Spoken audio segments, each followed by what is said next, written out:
माँ सरस्वती को नमन करते हुए नमस्कार। देश के लालो लालियों, आपका जो भी है करने का चैनल चल रहा है, इस चैनल पे सभी का अति स्वागतम।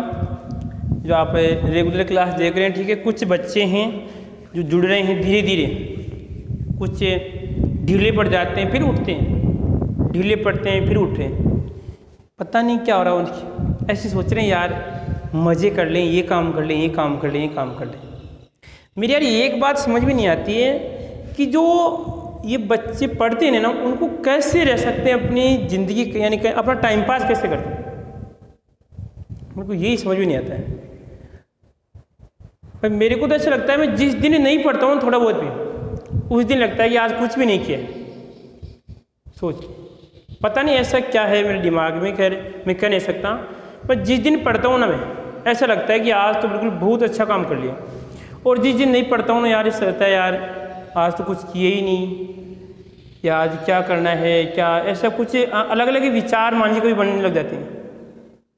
तो मैं उन्हीं विद्यार्थी से कह रहा हूँ भाई, जो विद्यार्थी अभी क्लास नहीं ले रहे हैं तो उनके दिमाग में पता नहीं क्या ऐसा चल रहा है।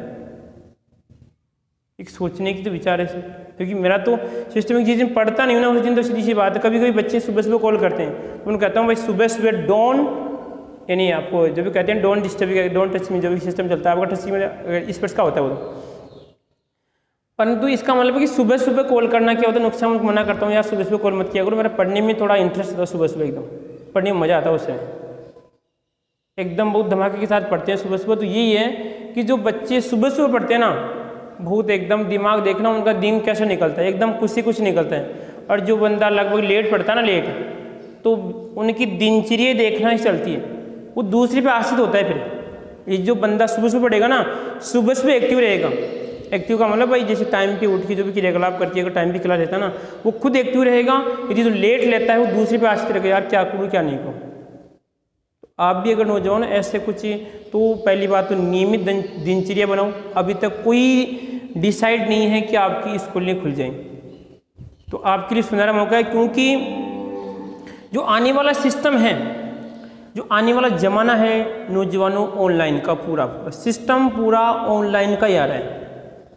आप भी सोचिए, क्योंकि जो टेक्निकल, जो आपको पता है कि हर स्कूल अब आपको ये मिलेगा कि क्या ऑनलाइन आपके पास है। क्योंकि स्कूलों को अगर दूर दूर तक शिक्षा देनी है तो ऑनलाइन चलाना ही पड़ेगा उनको, ऑनलाइन चलाना ही पड़ेगा, नहीं और कोई उपाय है ही नहीं। तो लालो समझ जाओ, इस ऑनलाइन पे वही टिकेगा जो सूटेबल है, ठीक है। जैसे मान लीजिए अभी आपके सामने 2 मिनट पहले एक व्हाट्सएप आया था, पता नहीं कहाँ हरियाणा का है, पता नहीं कहाँ सी क्लास देख रहे हैं, वो बोले कि सर आपकी क्लास दीजिए हमें 12th की, तो आज शायद उनके लिए भी क्लास बनाएंगे। तो ये है कि यदि आप में टैलेंट है तो कोई घबराने की आवश्यकता है नहीं। और यदि आप उस टैलेंट को छुपा के बैठे हैं, लेट उठते हैं, कोई कहता है यार तू ये मत कर, ये मत कर, तो फिर जिंदगी झंडू है। देखो बरसात के दिन आ चुके हैं, ठीक है। चलो बिंदु पे आते हैं। पीछे वाले टॉपिक में हमने पढ़ा किसके बारे में, कि जो डेली लाइफ में केमिस्ट्री किस किस प्रकार यूज होती है उसके बारे में सिंपल जानकारी हमने प्राप्त कर ली, ठीक है। अब आता है इसी लेसन का दूसरा टॉपिक। एक टॉपिक बातों ही बातों में क्लियर हो चुका है, बातों ही बातों में क्लियर हो चुका है। जैसे 3 टॉपिक क्लियर होंगे उसके बाद में टेस्ट लूंगा मैं। ये मत सोचना कि सर यहाँ पर 3 टॉपिक होने के बाद में टेस्ट लूंगा। अब टॉपिक नंबर दूसरा स्टार्ट कर रहा हूँ। कौन सा? इसमें यहाँ पे आएगा प्राकृतिक पदार्थ। क्या आएगा इसमें? प्राकृतिक पदार्थ। तो अब यहाँ पे क्या आएगा? नेचर ऑफ मैटर क्या आएगा, ठीक है। इसमें नेचर ऑफ मैटर, इसको देखो यहाँ पे, इसका मतलब क्या होगा? प्राकृतिक आप जानते हो जिसमें कहने का मानव का हस्तक्षेप बहुत कम होता है। परंतु यदि मैं आपसे से कहूँ कि जैसे कृत्रिम कोई वस्तुएं बनाई जाती है, जैसे मानव के द्वारा बनाई जाती है, ठीक है। परंतु आप मेरे को ये बताना लालो, यदि आप अगर जानते हैं कि आप कृत्रिम हैं या प्राकृतिक, यदि आप बता, देखो यहाँ पे सौंधी एक्टिनोमाइसीटी की यहाँ से महक आ रही है, एक्टिनोमाइसीटी, ठीक है। मैं आपसे पूछ रहा हूँ कि आप प्राकृतिक कृत्रिम, ये आपको मेरे को बताना है। अब ध्यान रखना, मैं रोज क्वेश्चन पूछूंगा, क्वेश्चन के आंसर आने चाहिए। गुड मॉर्निंग से तो काम चलेगा, साथ में क्वेश्चन के आंसर आने चाहिए। तो पहला क्वेश्चन हमारा ये है कि आप प्राकृतिक हैं या कृत्रिम, ठीक है। परिभाषा बता रहा हूँ। प्राकृतिक जिसमें मानव का हस्तक्षेप नहीं होता है, मानव के बिना भी काम चल सकता है। कृत्रिम होता है जो मानव द्वारा निर्मित होते हैं, वो क्या कहलाते हैं? आपकी कृत्रिम कहलाते हैं।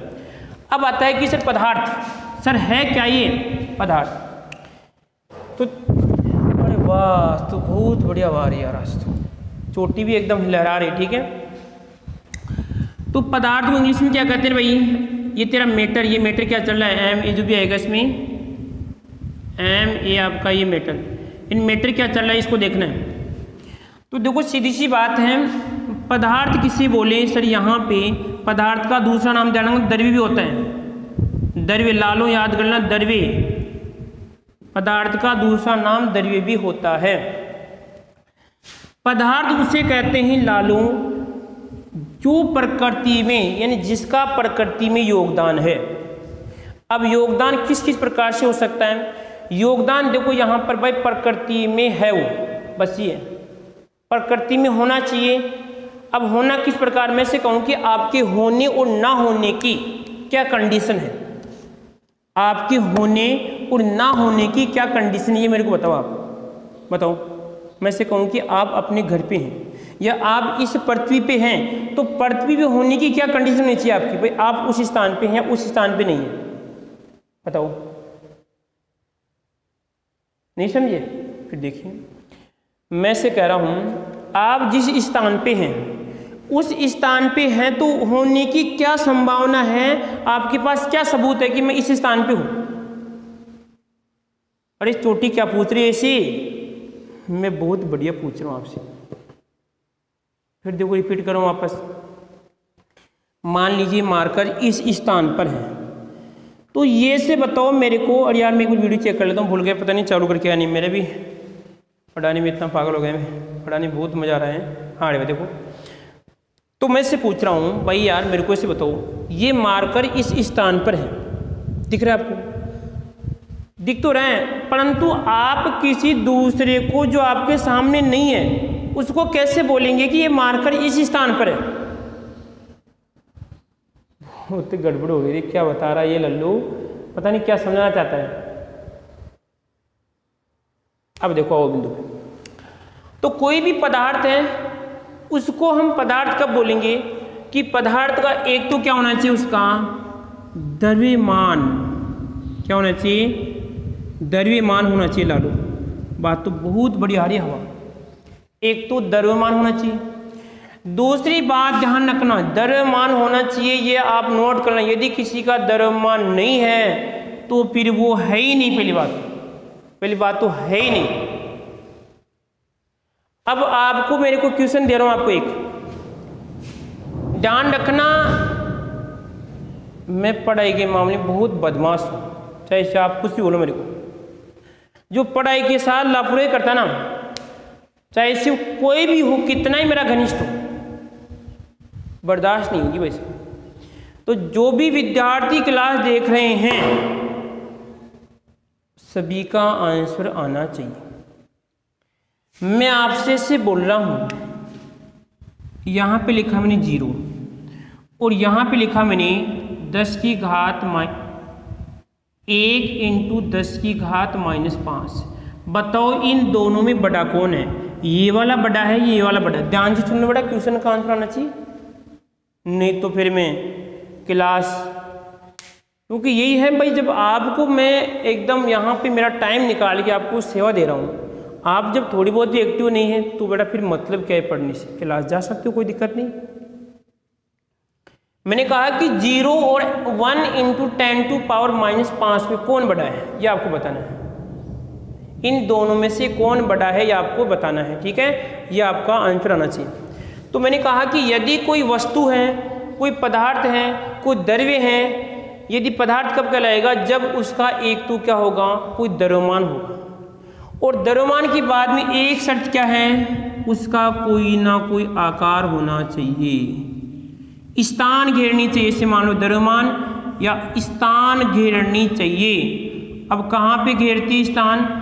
इस वायुमंडल में स्थान घेरनी चाहिए। ला लो, इस वायुमंडल में स्थान घेरनी चाहिए, तो ही हम उसे क्या बोलेंगे? पदार्थ बोलेंगे, द्रव्य बोलेंगे, वस्तु बोलेंगे, मैटर बोलेंगे। अब यदि मैं आपसे इससे पूछूं कि देखो ये परमाणु दिख रहा है आपको, तो उस तरह क्या ये परमाणु पदार्थ है क्या? बताओ रे। मैंने कहा कि देखो ये परमाणु आपको दिख रहा है, तो ये परमाणु के पदार्थ है क्या? है लालो। इसका स्थान भी गहरा है परमाणु वायुमंडल में, और इसका कुछ द्रव्यमान भी है। अरे परमाणु का द्रव्यमान होता है लालो, परमाणु के अंदर जो इलेक्ट्रॉन और जो प्रोटॉन न्यूट्रॉन पाए जाते हैं ना, उनका भी द्रव्यमान होता है। तो परमाणु कौन सी खेत की मूली है बताओ, उसका भी द्रव्यमान तो होगा ना। तो इसका मतलब ये हुआ कि प्रकृति में पदार्थ वो कहलाएगा जिसका द्रव्यमान होगा, और जो निश्चित स्थान घेरेगा तो वो क्या कहलाएगा बताओ, इसमें पदार्थ कहलाएगा। अब आप मेरे को इससे बता देना कि चोटी सर को आप ऐसे बता देना या जो भी हैं कि सर ये पदार्थ नहीं है, आपको हम क्या करें लालो, क्या करें, विशेष सूचना दे रहे हैं कि आप कोई ऐसी वस्तु मेरे को बता देना कि सर ये पदार्थ नहीं है या इसका कोई द्रव्यमान नहीं है। यदि वस्तु होगी तो उसका द्रव्यमान भी होगा, और यदि वस्तु होगी तो वो कुछ निश्चित स्थान भी घेरेगी। इस बात का आप ध्यान रखना।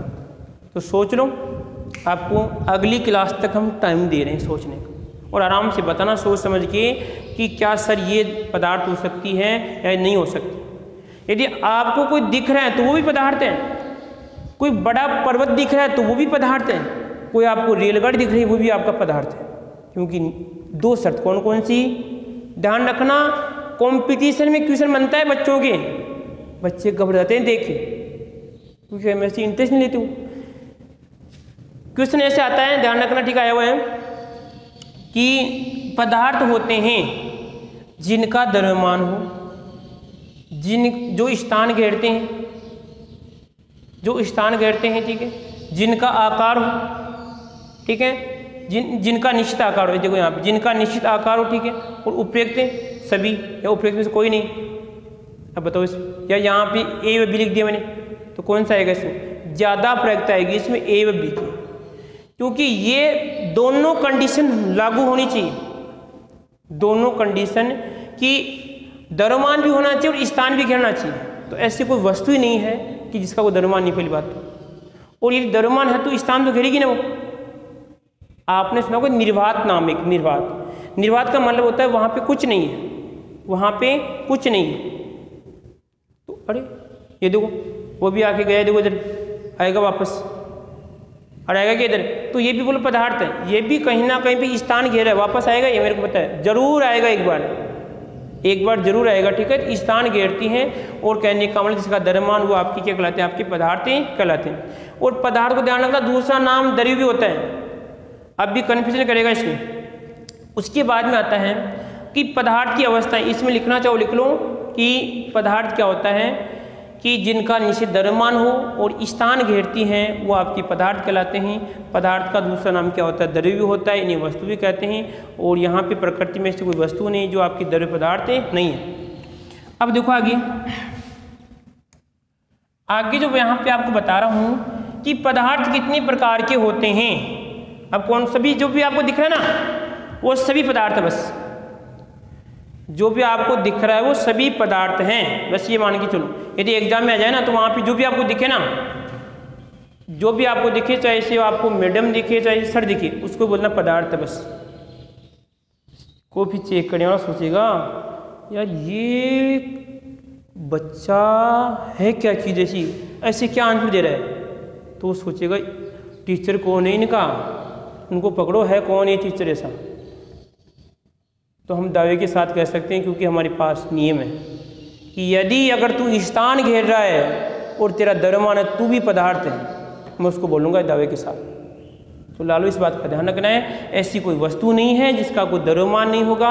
अगर वस्तु नहीं है तो सीधी सी बात है वहाँ पर द्रव्यमान भी नहीं होगा, कहीं नहीं सकते, उसको निर्वात करते जिस स्थान में कुछ भी नहीं है तो, ठीक है।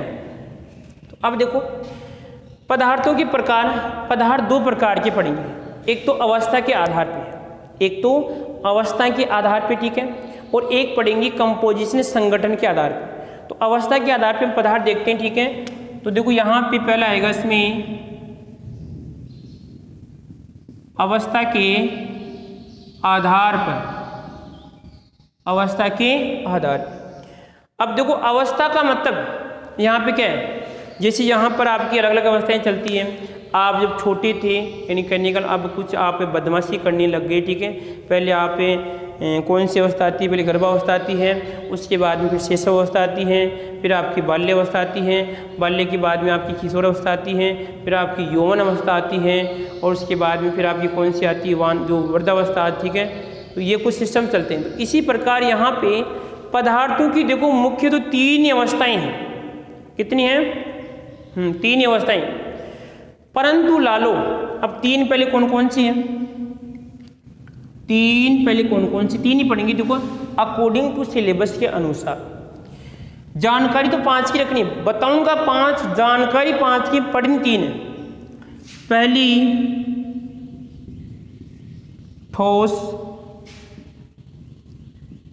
द्रव्य, देखो वो सर द्रव्य था, द्रव्य ध्यान रखना, और आपकी किस्तों में देते हैं तो क्या कहलाएगी आपकी गैस। ये गैस नहीं है, गैस है यहाँ पे, ठीक है। कितनी होगी बताओ? ठोस द्रव्य गैस। अब 2 अवस्थाएं और बताऊंगा, पहले इनको समझना है। शायद मैं क्लास देख लूँ कितनी लंबी बन रही है, 16 की होगी शायद, ठीक है।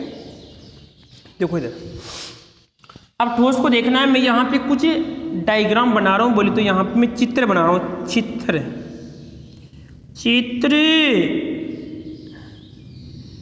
ये लो बना दिया, ये बना दिया, ये बना दिया, बना दिया, बना दिया रे।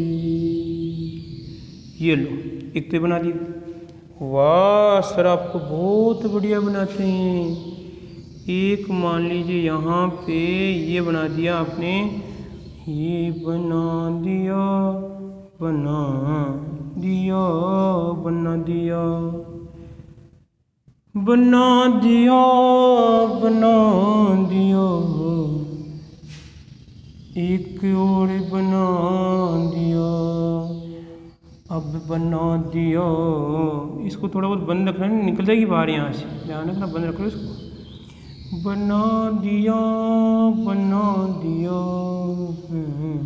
अरे कुछ दिख रहा है क्या आपको? कुछ हमने 3 अलग अलग सिस्टम बनाए हैं। देखो सर, इसमें तो कुछ ज़्यादा सी है, इसमें थोड़ा दूर दूर है, इसमें और भी दूर दूर है। अब जब आपको ये जो कण दिखाई दे रहे हैं, इनको कण मान लिया। क्या मान लिया मैंने? ये भी कण है और ये भी कण है, और ये सभी क्या आपके कण हैं। अब आपको क्या दिख रहा है कि सर ये जो आपका ये वाला दिख रहा है, इसमें तो देखो बिल्कुल सर एकदम पास पास दिख रहा है, पास पास यानी पास पास, ठीक है सर। इसमें कुछ दूर दूर दिख रहा है, और सर इसमें तो और भी दूर दूर दिख रहा है। कुछ तो कारण है, देखते हैं। अब देखो इसमें, अब हम बनाते हैं इनकी डेफिनेशन कि सर इस वाले के ये कण है, ये भी कण है, ये भी कण है। तो यहाँ पे क्या पढ़ा कि सर ठोस में तो कण क्या होते हैं, बहुत पास पास, बोले तो पास पास होते हैं, जबकि सर आपके द्रव में इस ठोस की अपेक्षा कुछ दूर दूर होते हैं। और जबकि यहाँ पे इस गैस में तो द्रव की अपेक्षा और भी क्या होती हैं, थोड़ी बहुत दूर दूर होते हैं। ये मैं कहूँ कि ठोस की अपेक्षा बहुत दूर दूर होते हैं। तो यहाँ पे सबसे ज़्यादा कण किसके पास पास? इसके हैं, फिर यहाँ पे इसके दूर हैं, इसके आपके और भी दूर हैं, ठीक है। अरे कोई दिक्कत यहाँ तक किसी को इसमें? दूसरी बात, इन पहला मैंने क्या पढ़ा, यदि मैं आपको जो क्वेश्चन बना सकता है कि निम्नलिखित में से कौन सा क्रम सही है कणों की निकटता के आधार पे, तो सबसे निकट कण किसके होते हैं? ज़्यादा निकट इसके होंगे, फिर आपके इसके आएंगे, इस प्रकार ज़्यादा निकट इसके होंगे, फिर इसके होंगे, फिर आपके इसके होंगे, ठीक है। उसके बाद देखो यहाँ पर एक बिंदु और लेते हैं, तो कणों का समझ में आ गया भाई किसका ज़्यादा होता है। अब आता है एक आयतन। क्या होता है? आयतन को देखते हैं कि आयतन का मतलब होता है लालो फैलाव। अब वो फैलाव कैसे भी हो सकता है? फैलाव का मतलब वो आगे से ही फैल सकता है, साइड में फैल सकता है, पीछे से ही फैल सकता है, ऊपर से किधर से फैल सकता है, कोई निश्चित नहीं है। उसे क्या मानते हैं हम? आयतन मानते हैं। क्या मानते हैं? आयतन। तो लालो इसमें क्या होता है इसका आयतन क्या होता है, आयतन इसका स्थिर होता है। क्या होता है आपका,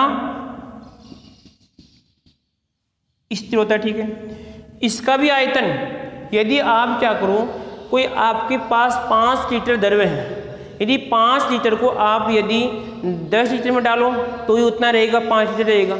यदि आप 50 में डालो तो भी कितना रहेगा, उतना ही रहेगा। तो ध्यान रखना इसका भी आयतन क्या होता है, स्थिर होता है। परंतु लालो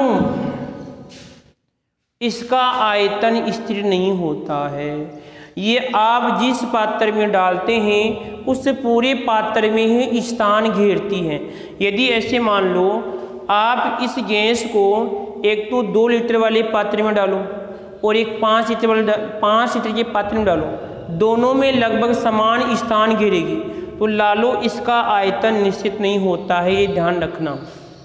गैस का आयतन स्थिर नहीं होता, ठीक है, कोई दिक्कत किसी को। उसके बाद में आकार, आकार का मतलब एक निश्चित ज्यामिति, निश्चित ज्यामिति। देखो आपको पता है ये मार्कर है, ये मार्कर आपको पता है कि सर आपका गोल है, क्या है, गोल, यानी एक निश्चित आकार, बिल्कुल दिख रहा है सभी को। ये आपको जो बोर्ड दिख रहा है सर आपका, ये भी एकदम एक निश्चित शेप है, उसमें एक आकार है। तो इसका मतलब ठोस के हमेशा आकार क्या होते हैं, निश्चित होते हैं। तो आकार क्या होगा बताओ, निश्चित होगा, यानी मैं कह सकता हूँ स्थिर होगा। परंतु लालो इस द्रव्य को यदि आप अगर मान लीजिए एक इस प्रकार के पात्र में डालते हैं तो द्रव्य ऐसा ही आकार ग्रहण कर लेगा। यदि आप गोल में डालते हैं तो गोल का आकार ग्रहण कर लेगा, ठीक है। यदि आप दूध को गिलास में डालेंगे, गिलास का आकार ग्रहण कर लेगा। यदि बोतल में डालते हैं तो बोतल का आकार ग्रहण कर लेगा, ठीक है। किसी प्याली में डालते हैं तो प्याली का आकार ग्रहण कर लेगा। तो इसका मतलब ये हुआ इनका आकार निश्चित नहीं होता है, आकार निश्चित नहीं होता है। और गैस का भी आकार निश्चित नहीं होता है। लालो कितनी बात हो गई बताओ, मैंने आपको 2 बात बता दी। कितनी, कि सर इसका आयतन स्थिर, इसका स्थिर, इसका नो स्थिर, इसका आकार स्थिर, आकार स्थिर नहीं है, और इसका भी क्या होता है आपका स्थिर नहीं है। दूसरी बात एक कौन सी बताई, सर इसके कण क्या होते हैं, पास पास होते हैं, इसके कण क्या होते हैं, थोड़े दूर दूर होते हैं, इसके क्या होते हैं, और भी दूर दूर होते हैं। उसके बाद देखो आगे ये है कि अगर मान लीजिए आप जब कभी गिर जाते हो, यानी जब पड़ जाओ, सीधी सी बात है, तो पढ़ने के बाद में क्या थोड़ी आप डुलते हो, डुलते नहीं, आप एक जगह रहते हो आप। यदि मैं मान ली इसको जोर से गिराऊंगा तो ये केवल अपने स्थान पे क्या होगा, इसमें थोड़ी दूर जाके रुक जाएगा, फैलेगा नहीं। जबकि क्या होगा, ये वाला ठोस होता है ना, ठोस तो नहीं, इसका मतलब इसमें गतिशीलता का गुण नहीं होता है। आप जिस स्थान पे रखेंगे वहाँ पर रहेगा। परंतु आप इसको रखना देख लो, यदि फर्श पे रखते हैं तो फर्श पे चारों तरफ फैल जाएगा ऐसे, जबकि गैस भी फैल जाएगी। गैस तो आप अच्छी तरह फैलाते हैं, बहुत इतनी बढ़िया फैलाते हैं, पता नहीं लोगों को परेशान हो करते हैं फिर आप। तो यहाँ पर फैलाने वाला सिस्टम, ठीक है। तो इसका मतलब होता है सर इसमें गतिशीलता का गुण, किसका, गतिशीलता का गुण, गतिशीलता का गुण नहीं होता है, जबकि इसमें होता है, और इसमें भी आपका गुण पाया जाता है। लालो आज मैं क्लास आपको इतनी दूंगा, चाहे से 15 की बने, चाहे से 20 की बने, ठीक है। आज मैं एक 12th की क्लास और बनाऊंगा। शायद कुछ से कोई यूट्यूब वाला क्लास मांग रहा है कि सर हमें भी क्लास दीजिए, पता नहीं शायद हरियाणा का वो, तो हम उसको क्लास आज दे रहे हैं, ठीक है। तो 12th की क्लास बना रहे हैं। तो आपकी शायद क्लास वैसे भी शायद 24 मिनट की हो चुकी है। तो कल ध्यान रखना, मैं जैसे टॉपिक पूरा होगा, कल का मतलब जैसे टाइम हो जाएगा 3 टॉपिक टेस्ट लूँगा फिर, ठीक है।